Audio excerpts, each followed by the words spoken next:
L'idée que les civilisations avancent d'un état primitif à un état plus avancé est une erreur que les évolutionnistes essaient d'appliquer à l'histoire. Si l'on abandonne le non-sens et les préjugés évolutionnistes, et que l'on regarde les références et les découvertes historiques avec un esprit impartial, on remarque que ce sont des civilisations qui ont utilisé des technologies très avancées.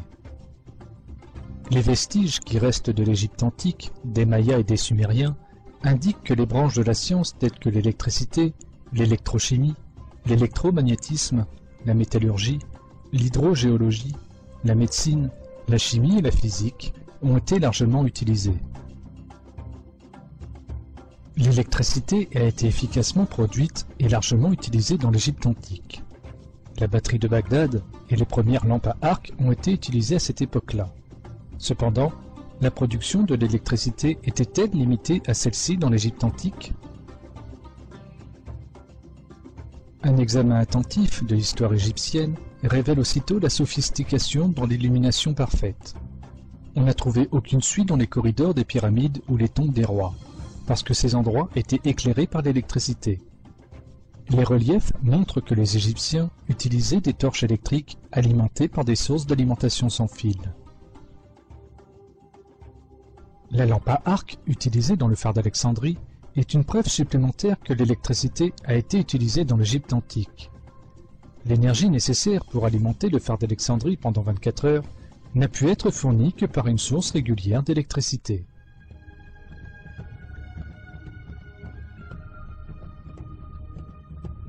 La façade extérieure de la Grande Pyramide était couverte de tuffeau blanc, disposés de manière si étroite que même une lame de rasoir ne pouvait pénétrer entre les blocs. Le tuffeau blanc ne contient pas de magnésium et possède de hautes propriétés isolantes. Cette propriété d'isolation empêche l'électricité d'être libérée dans la pyramide sans contrôle. Les blocs de pierre utilisés à l'intérieur de la pyramide étaient faits sous une autre forme de calcaire puisqu'ils contenaient du cristal et une petite quantité de métal qui permettait de transmettre la puissance maximale. Les tunnels à l'intérieur de la pyramide étaient couverts de granit. Le granit, agissant comme conducteur, est une substance légèrement radioactive permettant à l'air dans les tunnels d'être ionisé. Lorsqu'on examine un câble électrique isolé, on voit que les matériaux conducteurs et isolants sont utilisés de la même manière que dans les pyramides. Les propriétés conductrices et isolantes de la pyramide sont un magnifique exemple d'ingénierie. Cependant, une source d'énergie est nécessaire pour produire de l'électricité. Le plateau de Gizeh, sur lequel les pyramides se situent, est rempli de canaux d'eau souterraines. Les pyramides s'élèvent au-dessus des couches de calcaire, les espaces entre elles sont pleins d'eau. Ces couches de roches qui transmettent l'électricité vers le haut, puisque l'eau souterraine est ramenée à la surface, sont appelées aquifères. Le débit élevé du Nil qui passe à travers ces aquifères produit un courant électrique. Cela est connu comme étant la physioélectricité. Les chambres souterraines de la pyramide sont des conducteurs en granit construits dans la roche chargée de physioélectricité. Ce courant électrique est conduit directement vers la partie supérieure des chambres souterraines de la pyramide, couvertes de granit. Le granit est un très bon conducteur d'électricité. Le champ électromagnétique qui se forme au bas de la pyramide est transmis sous forme concentrée aux couches supérieures de la pyramide. Sur le sommet de la pyramide, il y avait une clé de voûte en or qui était un excellent conducteur électrique. Cette partie n'est plus là de nos jours, c'est-à-dire que le sommet de la pyramide a perdu sa forme géométrique parfaite. Cette clé de voûte en or jouait un rôle pour que les ions négatifs soient transférés à l'ionosphère. De cette manière, un courant électrique pouvait être produit.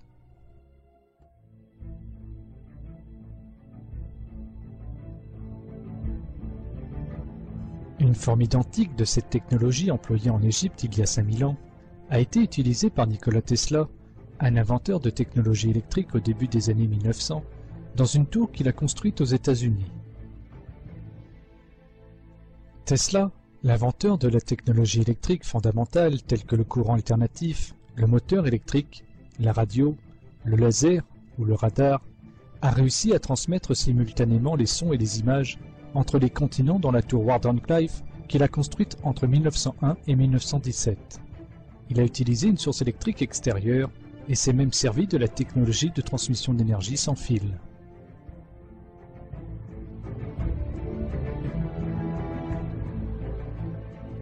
Tesla avait construit sa tour sur un aquifère et il a transmis les ions négatifs depuis l'aquifère vers la tour.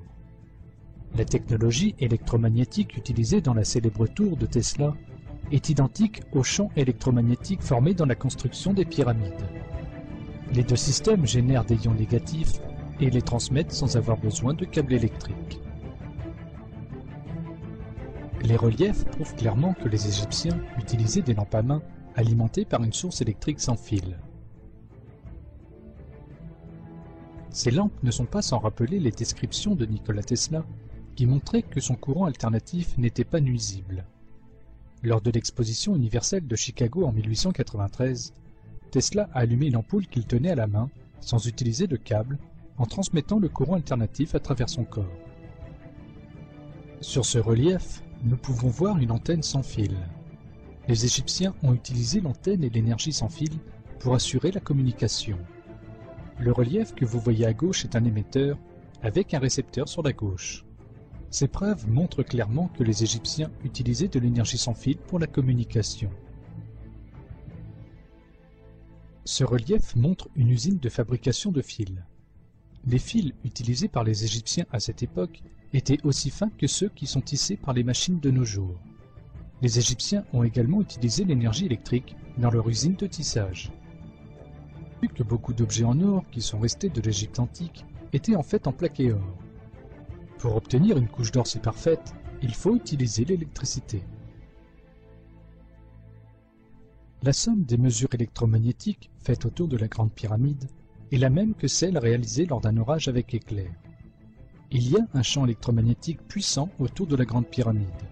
Cela peut être observé à travers une simple expérience. Si vous restez au sommet de la pyramide avec une bouteille enveloppée dans un tissu mouillé, des étincelles sortent de la bouteille comme si on était sur le sommet d'une bobine à haute tension.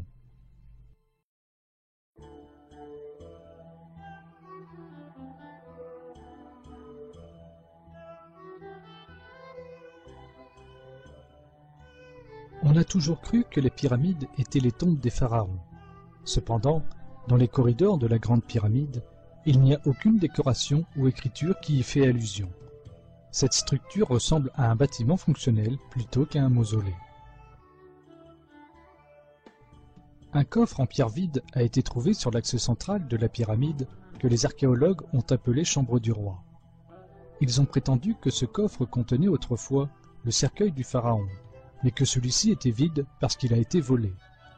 Cependant, lorsqu'on examine les dimensions du coffre en pierre et l'endroit spécial où il a été installé, un fait différent saute aux yeux. Ce point est placé exactement là où la partie manquante dans la structure conductrice de la pyramide devrait être. Si un matériau supraconducteur y était présent, la pyramide pourrait produire assez d'électricité pour l'Égypte entière. On pense que ce supraconducteur, qui se trouvait en Égypte aux temps anciens et dont les dimensions sont adéquates à l'intérieur du coffre en pierre, était l'Arche de l'Alliance. Le prophète Moïse, que la paix soit sur lui, a été adopté par Pharaon et selon les registres historiques, a été élevé en tant qu'administrateur en raison de ses valeurs morales supérieures, son intelligence et ses capacités. L'une des phases lors de sa formation pour diriger l'Égypte antique était l'enseignement de tous les secrets de l'Égypte et la connaissance de l'énergie. En plus de ses autres propriétés, il y a aussi diverses références à l'Arche de l'Alliance dans lesquelles il est écrit qu'elle fonctionnait comme un condensateur et qu'elle avait été la source d'énergie de l'Égypte. Le prophète Moïse, que la paix soit sur lui, est connu pour avoir pris l'Arche de l'Alliance avec lui quand il a fui l'Égypte. Selon les références historiques, l'une des raisons pour lesquelles Pharaon a poursuivi le prophète Moïse, que la paix soit sur lui, jusqu'à la dernière minute, et s'est efforcé de le rattraper à tout prix, était l'Arche de l'Alliance. Pharaon était conscient que toute la richesse et la magnificence de l'Égypte seraient perdues sans l'électricité. Les références historiques prouvent aussi que la civilisation égyptienne a atteint son apogée lors du règne de Ramsès II, qui a vécu à la même époque que le prophète Moïse, que la paix soit sur lui. Mais ces civilisations se sont effondrées en moins de 10 ans après Ramsès II, et Gizeh a même été abandonnée. La ville, qui était autrefois le centre de la civilisation, est restée vide jusqu'à la dynastie suivante. Les reliefs laissés par les Mayas et les Assyriens contiennent également des images de techniques similaires à celles appliquées dans les pyramides.